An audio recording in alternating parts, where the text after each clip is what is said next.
So pastors and bishops or priests and bishops are distinct only in function and delegation. So we see this here again in the Treatise of Power and Primacy of the Pope, which is what is said about the Pope, that, yeah, if you're saying that the Bishop of Rome is the head of the church in the same way that, say, we have a presiding pastor, synodical president, your archbishop, that's fine. But it's a very different thing to say that there is a universal jurisdiction that is divinely granted. And that would be the issue. So the fact that these differences exist more in function than in essence is something that really does arise from the study of church history. Well, it arises from scripture, but it's something that is demonstrated through church history. And this is a point that Peepcorn is going to make, because he talks about this idea of presbyterial succession, is that there have been times in history where something was delegated specifically to the episcopal office and then was given to the local priest or pastor. And so you see this with baptisms, right? So at one time it was only the bishop who did baptisms. Well, that was then delegated. So the point is, these are decisions that are made by human right. There's no divine necessity that only the bishop has the authority or power to baptize inherently, but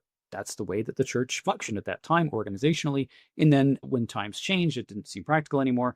The church decided to change those things. So those kind of structures and ways of just dealing with proper order, they can change, and they are by human right rather than, again, divine necessity.